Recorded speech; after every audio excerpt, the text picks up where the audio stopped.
The Tao teaches us about how to think differently. First of all, it teaches us how to think in a way that is in harmony with nature, with God, with Spirit, that you can find great wisdom in just how important something like water is, or how important it is to observe the way that creation takes place. You can learn a lot, he said, from just a simple spider, and noticing that a spider builds a web from a pattern that comes from within itself. And in the process of doing so, it allows whatever it is that comes to it to land there, and it isn't concerned with what doesn't come its way. The Tao says that we don't need to be in competition. We don't need to be anxious. We don't need to be fearful. We don't need to live lives of hatred, of revenge. He lived at a time of the warring states and was trying to teach people how to find peace when all around you are consumed with killing each other and hurting each other and hating each other. And so he asked us to look deep within ourselves and to find our own nature. And that's the second thing he said, is that everything has a nature, including you, and that you should abandon the idea that you are disconnected from that nature, from that divine place from which you came. So what it does, what the Tao has done, what I have tried to do in Change Your Thoughts, Change Your Life, is to teach people that no matter how you look at it, when you change the way you look at things, the things you look at begin to change. And that was going to be the original title for this book. When you change the way you look at things, the things you look at change. It was just a little too long. So I came down to change your thoughts, change your life. Instead of thinking rigid thoughts, instead of thinking hard thoughts, think soft thoughts. And look for something like water and how water behaves. Why is the ocean, he said, the most powerful force in the universe? It's the most powerful force because it stays low, because it is humble and allows everything to come to it. The Tao says the journey of 1,000 miles begins with a single step. And that single step, what he's teaching us is to think small, to think about what you can do in this moment, rather than thinking big and then getting yourself consumed with never accomplishing anything. It teaches us to be content. It teaches us to be soft. It teaches us to be flexible. It teaches us to have an appreciation and an awareness that the Tao is in every single one of us, and every human being that you encounter, and every being that you encounter, and every plant and every animal and every tree that you encounter has the unfolding of God built into it. Find that truth. Find that truth within yourself. Look to your own nature. Discover that, and you'll have the greatest sense of peace you'll ever have. And I spent one entire year working on this book, living it, practicing it, and I've never been more peaceful, more joyful, and more a sense of aliveness of why I'm here and what I'm doing here. I don't question any of it. I just live in harmony with what Lao Tzu called the Great Tao. And the opening line of the Tao says, "The Tao that can be named is not the Tao." You can't put a name on it. All you can do is feel it in your heart. I have now finished 67 verses of the Tao.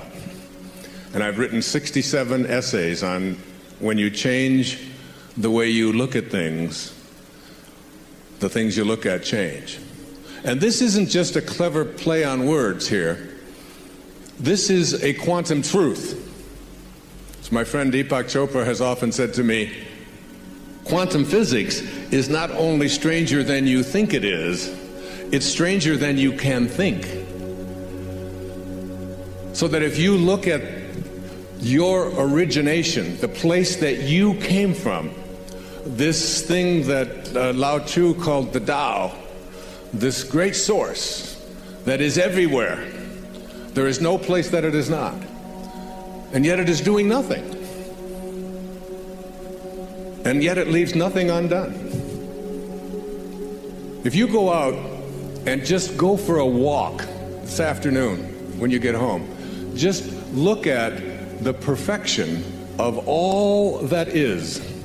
Just look at the clouds and look at the sky and look at the ocean and look at the trees and look at the leaves, and even more important, look at the space between the leaves and look at the invisibleness and the perfection of how everything is. There's a constancy, if you will, and this constancy is always there. The purpose of dancing at a dance floor is not to get to someplace else on the dance floor. Your purpose isn't to end up over here, like This is where we're going to end up. So all of this other stuff is irrelevant. Our purpose is to get here. We don't do that. When we dance, we enjoy every single step of the dance, all of the music. And wherever we end up is where we end up. It's just like enjoying a concert. I mean, the purpose of enjoying the concert isn't to get to the end. If that was the case, then the people who conducted the fastest would be the best. And people who wrote only finales would be considered geniuses. Dun, dun, dun, dun. Oh, that was fantastic. You see? It's like peeling a banana. You know, the purpose isn't to get to the other end. It's to enjoy every bite. And the same with life. If we, self-actualizing, fully functioning, highly spiritual people, the great teachers are people who didn't do what they did because they were going to make money off of it, because they were going to be approved of, because it was going to be enduring. They did it because it was what their heart told them they had to do. They have no investment in power or control over others. Their life is not about who I'm better than. See, true nobility is not about being better than somebody else. Everybody's better than somebody else at something and not as good as somebody else at something else. True nobility is about being better than you used to be. It's about growing in your life. That's what nobility is. And highly functioning people they're not looking into other people's lives. The last line of Candide, Voltaire's great novel, this whole story of this wanderer, Candide, this great teacher and sort of comic person. The last line, I guess we'll have to learn to cultivate our own garden. Cultivate your own garden. If other people want to grow rutabagas and you want to grow cabbage, then allow that and be independent of that. But so many people live their lives through what others are doing, how well they're doing it. Fully functioning people let go of that. That they have incredibly high energy and enthusiasm. Enthusiasm, entheos, the God within. When people say to me, what makes a great speaker? I said, be authentic and be enthusiastic. And it doesn't matter what your content is. People will love you if you're authentic and enthusiastic. If they can see the God within you. If they have no concept of failure. There's no such thing. If you take a golf ball and you put it up on a tee and you stand there and you swing at the golf ball and it dribbles off to the side, you haven't failed. You've produced a result. The question is, what do you do with the results you produce? Everything that you do produces a result. You can call it failure and say, well, I'm not good at this, I've never been very athletic, and apply all kinds of labels to yourself.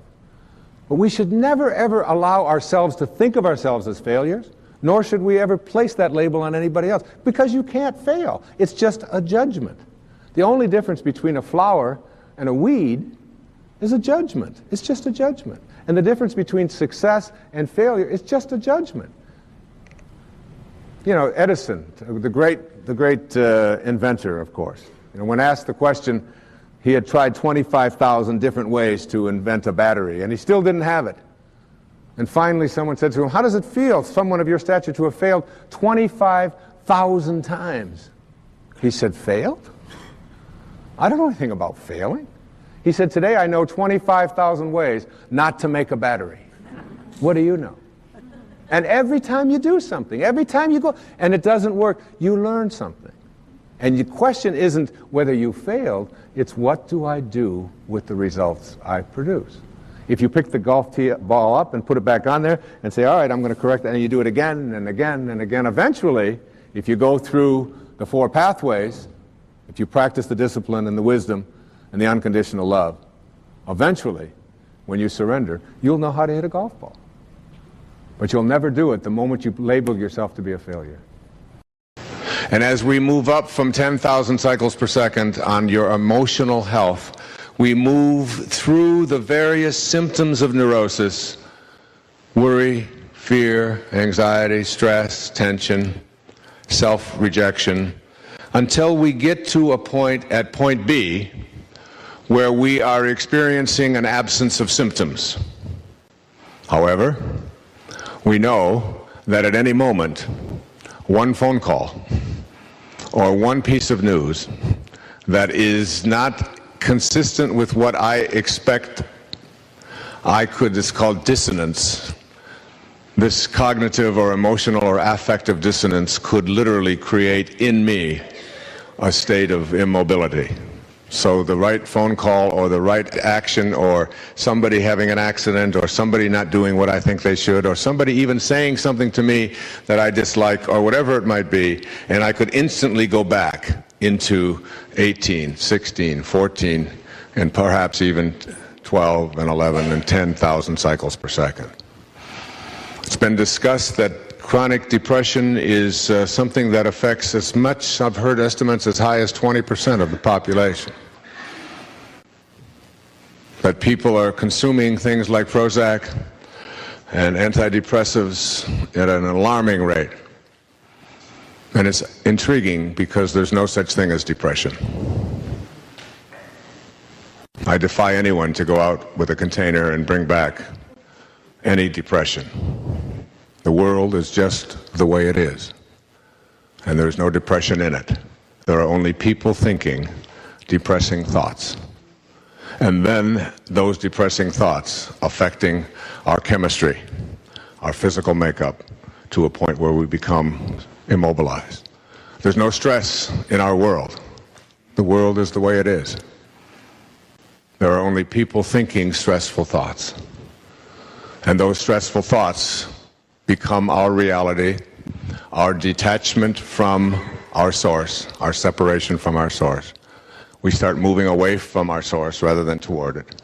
And as we move in the opposite direction of our source, we find ourselves breaking down, being emotionally immobilized, upset, fearful, anxious, and so on. Now, as I move to my right, on this scale of emotional health, we reach a point called point C. And at point C, at 100,000 cycles per second, we understand the meaning behind Terry Cole Whitaker's title of her book.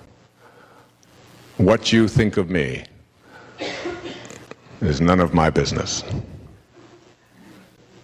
That is, I am living here at a state not in which I am unaffected by, emotionally, the things that occur in my life and in the life of those I love and I'm around, but that I cannot become immobilized by them.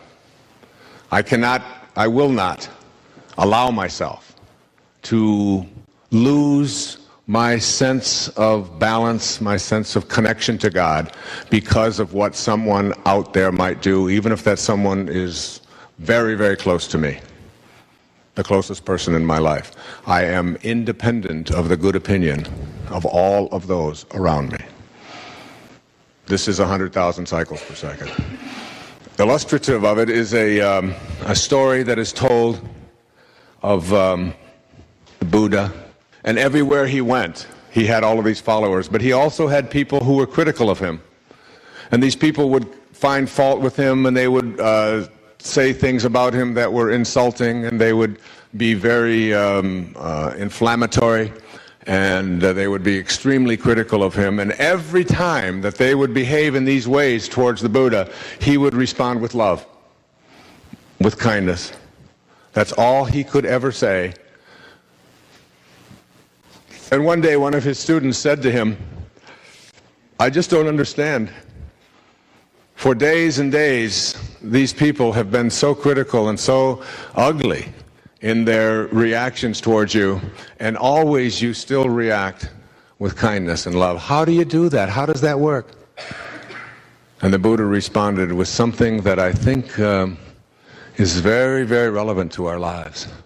He said, if someone offers you a gift, and you do not accept that gift, to whom does the gift belong? And that was his answer. If someone offers you a gift of their hatred, of their criticism, of their bitterness, of their tension, of their fault-finding, if they offer this to you, but you don't accept it, to whom does it belong? Why, it's theirs. And the Buddha was saying, why would you ever choose to allow yourself to become depressed, upset, immobilized over something that belongs elsewhere? It's not yours. You don't own it. What you think of me is none of my business. I had this really stunning realization one day when I was running, and I saw someone about 30 yards ahead of me who was running. And I was thinking about this concept of the unified life and that we're all one, and seeing the big picture and seeing ourselves as all connected and that we all come from a oneness. And because we're so stuck on our separateness, and I was looking at this runner some yards ahead of me, thinking, how could it be that I am connected to that person? I don't know him. I don't know his name. I don't know anything about him. How could there be any connection between us? It was like this thing dawned on me that I am already an I that is we. In other words, I have many different life forms on me. In my eyelids, I have thousands of bacteria. In my pancreas, in my ears, and all over me, I have like thousands of these different life forms. And yet I think of myself as a singular unit, but I am made up of a lot of life, a lot of stuff that is alive. So if you can get back far enough, again, it's always a question of perspective. If you could leave Earth plane, and you can only do that in thought, and look down and try to see humanity, you would really see one body. I mean, if you could get away far enough, you would see, and it would look, as you get closer and closer and closer, just like as you get closer and closer with a microscope into a raindrop. A raindrop looks like a raindrop until you start examining it closer and closer and closer, and then you see whole universes within one section of it that have never even had any contact with the other section of it. And so, well, that's the perspective you have to get on us all being connected. We only see it from this very tiny perspective. Now, how you can apply this in your life is just to remind yourself that just because there's a distance between you and somebody else doesn't mean that there's not a connection. That's the beauty of thought again.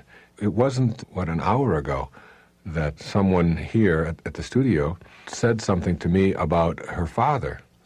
And I said to her, well, get me your father's address and I'll send him a copy of one of my books. And she said, oh, he would really like that. And then she started talking about her aunt. And she was doing like a little imitation, and it was really funny. And she said, oh, my aunt just loves you. And she lives down in Florida.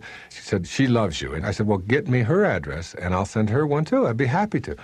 And she didn't say anything at that moment. But then as she came to go to lunch with us, she said, you're not going to believe this, but my father called right after I talked to you, and he gave me my aunt's address, which I didn't have before. And she said, isn't that a coincidence? And I said, that isn't any more of a coincidence than that we've been talking about this very thing right here for the last several hours here in the studio in Chicago today. That there is a connection, and that you'll see it when you believe it. And all I suggest to you is that you try it. If you pull into a gas station and somebody is right up ahead of you, and they're parked in a place where you think you should be, and if they were only up at the pump a little further away, then you would be able to be happy and they would be able to be happy. Don't tell yourself that. See them as being exactly where they are, that you're connected to them, and treat them that way, so that you don't treat them with anger. You accept it. It's always acceptance. It's openness and acceptance. What you do is you just pull up in front of them and back your car up a little bit and use that pump. Don't treat that person as if they were separate from you. Treat them as if they were a part of you, because they are. It's just that you can't see the perspective. You will be able to see that perspective. You'll get that when you leave this form that you're so attached to and go into another dimension. You'll see all of humanity as one. You are one of the pieces of this puzzle called humanity. And if you are missing from it, or if you're incomplete, or if you're not in harmony, then you make all of humanity incomplete. And that's exactly how important you are as a person. And if you just start thinking like that, that everybody out there that you run into is somehow in some way connected to you, you stop being antagonistic toward them, because you know that if you got antagonistic toward the microbes that live inside the lining of your large intestine and just didn't want them there and said, oh, I'm going to do everything I can to get them out of there, that would kill you. You literally need that life, that I, that is we, the self-contained unit that is comprised of all of life. You have to have all of that. it's equally true in a different level for all of humanity. And you start seeing everybody like that. And before long, you'll start seeing the connections. They'll start being there, but only when you believe it. And the affirmation for this principle of manifestation is, I deserve to experience divine abundance, for I am a part of God. And of course, the universe is abundant. It is endless. This intelligence that I've been speaking about is endless and abundant. And you, therefore, also are abundant and are deserving of that abundance. But there's a lot of stuff that has come your way that has worked to convince you that this isn't true. And what I want to do here in this principle is to help you to recognize not only your own divinity, but that whatever comes your way, you are entitled to. And that there's nothing selfish about having a desire. This idea that somehow there's an incompatibility with desiring abundance in your life, or desiring healing, or desiring anything in your life. You know, you can't create without a desire. You can't have anything without a desire. Even the desire to be desireless is a desire. And this idea that we don't have desires is really it's a hallucination. It's a myth that somehow I shouldn't be wanting things. You are a part of the endlessness and the abundance of this divine universe. And you are not incompatible with prosperity and joy and wealth and fulfillment. This is something that you not only can ask for, but are entitled to. And you must know that. Someone mailed this to me that I thought I'd share this with you. It's called I Am Lost. It says, a woman is dying of AIDS. A priest is summoned.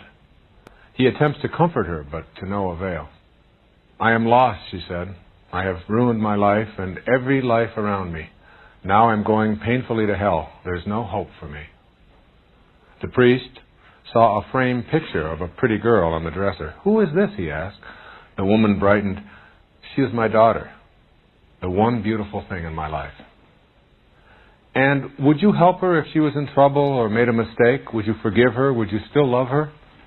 Of course I would, cried the woman. I would do anything for her. Why do you ask such a question? Because I want you to know, said the priest, that God has a picture of you on his dresser. And I think that picturing ourselves this way, with all of the problems that we have had, the things that we feel bad about, the mistakes that we may have made, the people that we may have hurt, all of these kinds of things have a tendency to make us feel unworthy. There's a lot of people who think, I'm going to be able to manifest what I want in my life as soon as I am no longer an addict, or as soon as I am no longer fat, or as soon as I remove all of these problems I have in this relationship. When I get rid of all of this, when this all goes, then I will feel worthy. And it's almost like you have to shift that consciousness around and come at it from a different perspective, which says, I love myself while I am fat. I love myself while I'm an addict. I love myself regardless of what it is that I may have seen as something that I shouldn't be. That God does have a picture of me on his dresser, is the metaphor as well. And what it does is it fills you with this kind of unconditional love that I'll be talking about a little bit later in one of the later principles. But you begin to say, yes, I am worthy. And I'll tell you when you feel most worthy of what it is that you would like to be able to manifest. You see, if you feel unworthy, what you do is you block the flow. And remember, there's an energy. There's a flowing of energy in everything. That's what manifesting is. And the idea that somehow I shouldn't have this or there's something wrong with it, that immediately puts you into a feeling or a space of being separate from this thing that you want to manifest. It's like you put up that blockage. Someone asked the question, does God have this for me? Does God want that for me? And almost always when we ask that question, we make an assumption. We're coming from that ego assumption that God and I are separate. And the same thing is true when you're feeling unworthy. What you're really saying is that God has made a mistake here.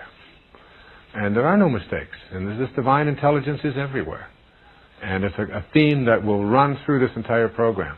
This idea that what I want to manifest has the same divine intelligence in it that is in me and that is in everything. So I'm realigning myself. But you can't realign yourself if you feel like what you would like to have come to you, that you aren't worthy of it. You have to know that you are as worthy of anything showing up in your life as anyone else is on the planet. The essence of this is that you have to be at peace. And being at peace is what enlightenment is.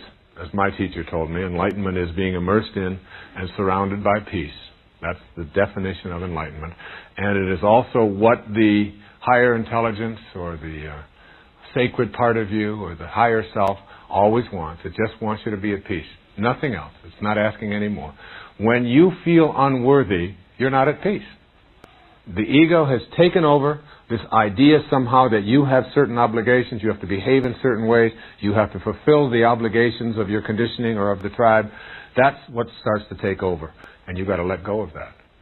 I think we show up here with a mission. We have tasks, we have lessons, we have things that we have to do while we're here. And for some of us, that's a very short time. And for some, it's a very long time. And some people will have 30 years experience. And some people will have 1 year experience 30 times. Two different approaches. Endlessly keep repeating the same thing over again, and others are growing. It's not the same for anybody. I just talked to somebody just the other day who's got 29 years working at a plant in Indiana. His real love is he has an apple orchard. He has 290 trees. He knew so much about apples and about all the different kinds of apples and all the controversy about pesticides and why they have to be used and which ones are safe and which ones aren't and how much water that you have to give them and why you just let nature do it in a certain way and where you plant them and when you harvest them. And he had this whole thing he had discovered about how to keep apples for 6 months by putting them in your refrigerator and keeping them cool, but you've got to keep moisture in there. He said the moisture goes out, and he was so excited about his apples. And yet he spends 99% of his life doing something that he doesn't like doing. I said, your bliss is your apples, isn't it? And your apple orchard. Oh, he said, I love it when I'm out there with that. I just feel like I'm with God at that time. I said, is there any way to make this so you don't have to do this other stuff? So that you don't have to spend your life in this sort of inauthentic way where you're always thinking about how much you dislike what you're doing? Well, I've never thought about really making a living at it and all that. I said, somebody's got to buy apples, and there's applesauce that's got to be made, and there's apple pies that have got to be made, and it's like if you get your bliss, if you know what it is, then it's just a matter of taking some of the risks that go with it. And why not? Why restrict yourself in any way? What I was suggesting to him was like, give yourself a chance at that. There's two things that I think about what you're doing. You've got to love what you do, and you got to do what you love. Everybody can do this. And I don't really think it matters too much what you're doing. But if you don't like it, you have options. The first option that you have is that you can leave it and take the risk that goes with following your bliss. And I know what your question is already. How do I know what my bliss is? And I'll come to that. So what you do know is what it isn't. We always know what it isn't. For sure. That's no problem. But you can leave what you're doing. That's number one. Or you can change around your thoughts about what it is that you're doing. You have that option. You can decide that if you just are not willing to take the risk, or you have to stay with this or whatever, that I can change my thoughts toward it. And I can make it as creative and do all kinds of things with it and say, all right, I'm only going to do this for 6 hours or 8 hours in a day, and then I'm going to get right out into my apple orchards. And this is sort of what this fellow was doing, was learning how to go into this assembly line job that he had and do it and not have such a negative, terrible attitude about it and have fun with it and make it blissful. So you can change. There's risks involved with all of that for some people. I think that the risks are much less than most of us realize. They're not really risks at all after a while. They're just like adventures and their excitement. And the people who really love you and support you in your life will support you trying new things. But how do you find your bliss then? To come back to that question. The answer to that is you don't. You have to let your bliss find you. And your bliss can't find you. It sounds strange, but your bliss cannot find you. It's like your purpose. It cannot find you as long as you're filled up or clogged up with something else. Here's a wonderful story. There was an expert on Buddhism and Far Eastern religions, and he was a professor at a university. He had written 4 or 5 books on the subject, and he was really considered a true expert. But he had always wanted to meet a particular Zen saint who lived in India, up near Nepal. And so he traveled there with all of his books. He wanted to meet this particular Zen saint, a guru. He had made an appointment, and he introduced himself, and the man had just like a loincloth on, and he was very simple, very peaceful, very old, so you get the picture. And the expert began talking to him about all the things that he knew about Zen and Buddhism and so on. And the master stopped him and said, "Would you like a cup of tea?" And he said, "Yes, that would be very nice." He took a teacup and he put it in a saucer, and the man continued to talk about all of the things that he knew about. And the master picked up the tea and he began to pour it into the cup. And the man continued talking, and then the cup was full, and the master continued to pour. And the tea poured out of the cup and onto the saucer, and as the man talked, he still kept pouring. And the tea was now going onto the floor and onto the man's pants, and finally he stopped him and he said, "Excuse me, but the cup is full. You're pouring, and it's full." And the master stopped him and said, "You are like the cup." He said, "You are so full of everything that you know that you don't have room to let anything else new in." And so many of us are just like that teacup. We're so full of all of the stuff that we have learned that there's no more room to let anything else in. It's just all pouring out and just going past us and all outside of us. Now, if you can see that metaphor in yourself, you can begin to see that in the eyes of the beginner, there are millions of options. In the eyes of the expert, there are only 1 or 2. So the suggestion to finding your bliss is to always be a beginner on the path. Never become an expert. If you're going to go out and learn tennis and you've never played it before, and someone hands you a racket, and they say, "Now, try a drop shot this way," you are open. You are willing. "I'll do that. Now hit a forehand this way. Now, well, try it this way if you move over here. And now try." The beginner has 1,000 options available to them and will try everything. But if you talk to an expert about how to hit a backhand, they only know one way. Now, that's true not just in tennis. That's true in your business. That's true in your relationships. That's true in everything in your life. Stay a beginner along the path. You can get clogged up, so clogged up with what you know and with the negativity that goes with that and all the rejection, all the judgment that goes with that, because you have to reject all kinds of other points of view in order to make sure that yours is the only one that ever gets heard or ever gets used, that you don't have any room inside of you for something new and something exciting and something different and expanding yourself and so on. So be wary of experts, especially if you're one yourself. Be wary of yourself becoming one, because then you limit yourself. And by limiting yourself, your bliss, your purpose, which is there, can't find you. It's like an artery that's clogged up with cholesterol. Nothing can flow through it because it's too clogged. You've got to unclog yourself. And the way you unclog yourself is by opening yourself up and advancing confidently and doing things that make sense to you, that make you feel good, that are of service to others, that are useful to other people, whatever it is that you're doing.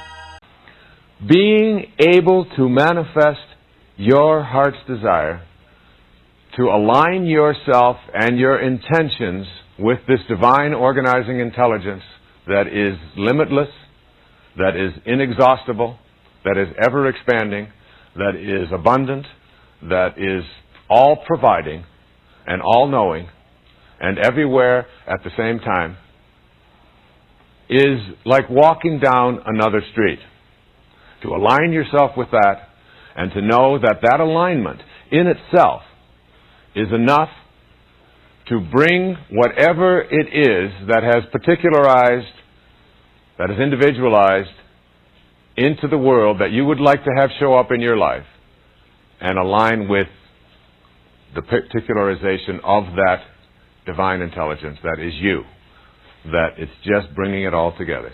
It's just a realignment. And it will cooperate with you. The thing that will keep it from working for you is any obstacle to that flow. As I talked about when I was speaking about unconditional love, the minute that you put hatred, anger, bitterness, tension, anxiety, stress in the way of that intelligence, between you and that intelligence, you block that flow. It is a flowing. That's why we use water as a symbol of it, because it flows at all times. It's like 70% of who you are is water. 70% of this planet is water. 85% of your brain is water. It is the kahunas always use the reference of the symbol of water. Water and the universal God force are the same. That's why you need lots of it in your system at all times as an antidote to any of the things that interfere with your perfection, with your clarity, with your being at one. And so, as you process and try to get a hold of this concept of water, try to imagine you're sitting by a stream and you reach into the stream and you want to get a hold of some of the water. And you reach in and you grab it real hard. And you as tight as you can get it, and you try to hang on to it. Then you open up your hand to see what you got, and you got nothing. Because you can't get a hold of it, you can't grab it, you can't be firm with it. In order to enjoy the water, and to experience the water, to know the water, you put your hand in it, and you relax. And then you get to experience and know the water. The minute that you tighten and grab and insist and try to take it, it flows past you. Well, that's the same thing that happens when you are attempting to rush the universe. It's called don't push the river. You don't push it, you flow with it. You row your boat gently down the stream. Down the stream, not up the stream. You don't fight it. Merrily, merrily, always merrily. And when you grasp that, it's like walking down another street. Now, one of the keys to being able to walk down this street is that you don't have to convince anybody else who is still stuck back there in the tribal awareness, in the tribal consciousness, that indeed this is what will happen and this is what I'm doing. Because the minute you do that, you again put a blockage. You're always trying to keep yourself from erecting obstacles and barriers to what it is that you would like to see manifested in your life. And most of us don't realize that the obstacles that we place in front of us are the things that they're not like bricks and they're not boards. They're not physical apparatuses. What they are thoughts, ideas, attitudes, consciousness. And the attitude, the consciousness, the awareness of, I want this to happen, I want it to happen now. And if it doesn't happen, then I am going to blame somebody else for it. Or anger or hatred or bitterness or any of those kinds of things. Any of those attitudes immediately block the flow of the God force into your life. The characteristics or qualities of self-actualizing people is that they detach themselves from outcome. They are no longer concerned, as it says in the Bhagavad Gita, they are no longer concerned with the fruits of their labors. You know you're on purpose. You trust in your connection to this divineness. You know you are not separate from it any longer. And so this ego part of you that is so insistent upon doing things now and doing things right and making yourself better and proving how great you... All of that, while you don't lose it entirely, you tame it sufficiently to allow this sacred part of you. And when people ask me over and over again, well, how do you do this? You know, how do you make it happen? I remember reading in Vivekananda, who was another great saint who came over here to the West in the early part of this century, like 1905 or so. And someone asked him that question. He said, in the springtime, go out and look at the blossoms on the fruit trees. This is how you do it. Just like they do. He said, the blossom vanishes of itself as the fruit grows. so too will the lower self vanish as the divine grows within you. It's not really a matter of beating anything down or conquering anything. It's allowing the divine to grow within you. And it's like thinking of yourself as a container that will only hold so much as a physical being. And if it's filled with fear and anxiety and stress and tension and all of this kind of stuff, then there's no room left in it for love and peace and detachment. If you just understand that the blossom vanishes of itself as the fruit grows, and that the lower part of you, the part of you that's ego-based, will vanish as the divine grows within you. As you practice these principles, you fill up this container with this, and it pushes that other stuff out. There's no more room for it. It just overflows and goes out. And as that happens, as you see in that metaphor, then the container that is you becomes filled with patience. And that patience is based on knowing. That knowing is based on trust. Your body has limits to how fast it can go and how far it can go. They're expansive and grand. They're much greater than you ever thought they were. There are boundaries in form, but in thought, in that invisible world that I'm talking about, there are no boundaries except what you choose to think. You can think anything. And anything that you can think is here already in the dimension of thought. It's already here. I'm going to stop relating to the people in my life, just my form to their form. I'm going to start getting behind their form, to that divine intelligence that's there. What are they thinking? And how can I have a no-limit relationship with everybody in my life? Instead of relating to the place where there are limits, their bodies, their forms, their performance level, I'm going to relate to what's in back of that. What kind of attitudes do they have? How do they think? I'm going to look at that side of them. That's what Mother Teresa talks about in the streets of Calcutta. She sees God in every one of those starving children and the lepers. She sees the divineness that's there. She doesn't just relate to the form. She relates to who is that human being in back of that form. What is that divineness there? You don't have to be Mother Teresa in the streets of Calcutta catering to the most sorrowful among us. You can do that every place in your life. You can stop just seeing the world in terms of what you see and what you can get a hold of and start living in that invisible part and back of that, where divineness really resides. That's in all of us. Whoever you are, wherever you go in the world, every single human being you meet, whether it's a tribesman in Afghanistan, whether it's a Sherpa guide in Nepal, whether it's a taxi driver in Tokyo, or a tribesman in New Guinea, or a salesman in Detroit, you share something with that person. What you share is what it's like to be human. We all share that with each other.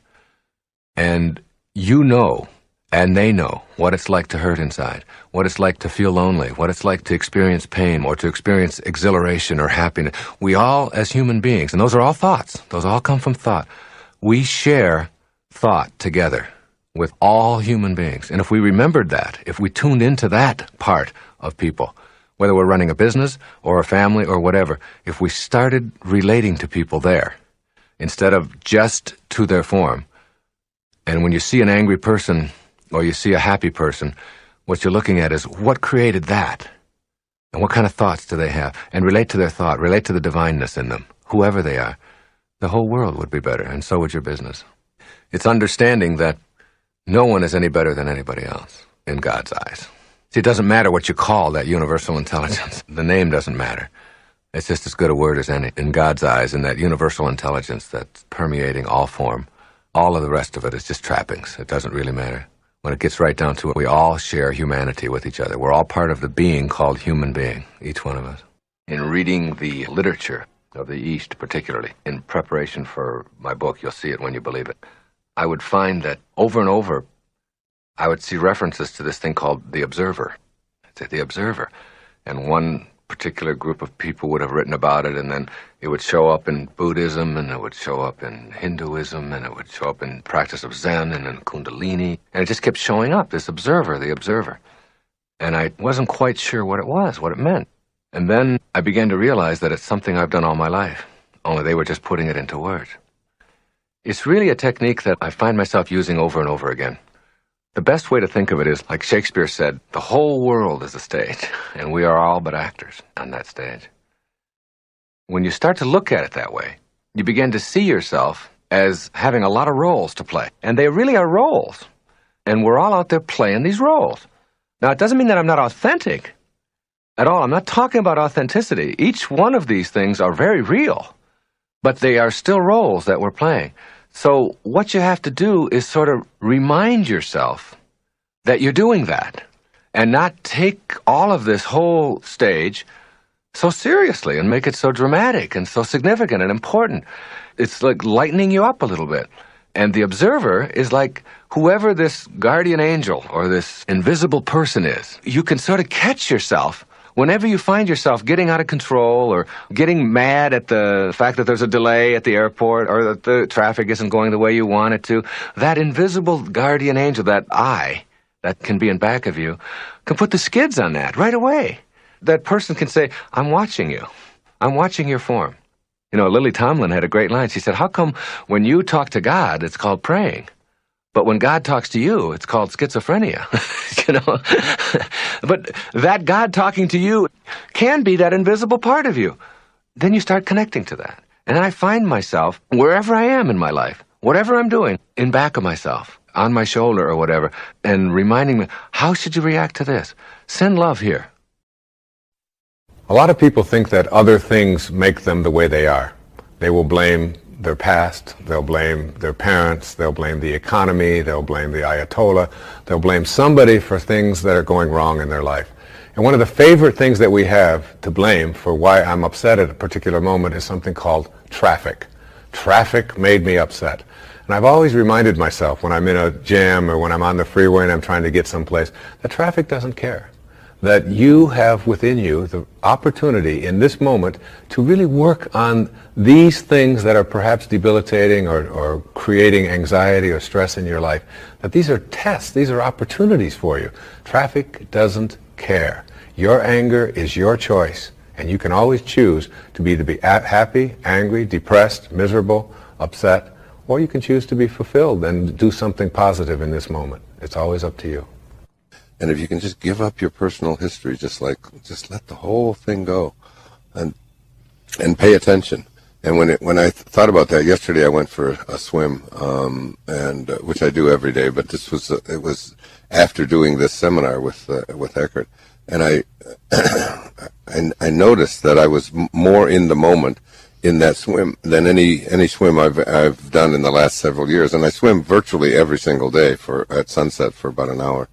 In the ocean, and I just I was in every stroke, and every time I would look down with the goggles on, like whatever you see, whether you see fish or you see turtles or you just see, you know, rocks or trash or whatever it is that you see, it was like it was almost like the transcendence of time and just getting past it and just really immersing yourself into that present moment. And the second thing, of course, is in addition to paying attention, because as you pay attention, I mean, as I was swimming and I would look up, I've done this same route for years and years on Kaanapali Beach here in Maui. I would look up and there was a tree, and I noticed there was a tree next to a building there that in probably 10 years of swimming, I've never seen that tree before. And I must have walked by it 10,000 times if I've not walked by it once. But I really never noticed and I just, as I was swimming, I stopped swimming for a moment and I just became like one with this tree. And it's like, it was such a whole new experience. It was really very, very beautiful.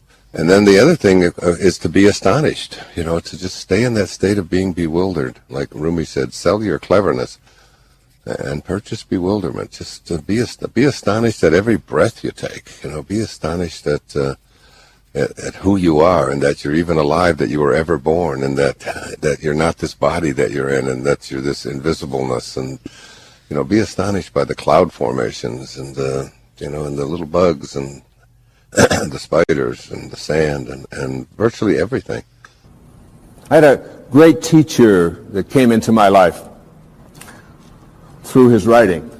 His name was Nisargadatta Maharaj. Lived in India up until the mid-1980s. And he wrote something called I Am That, which was very powerful and influential in my life.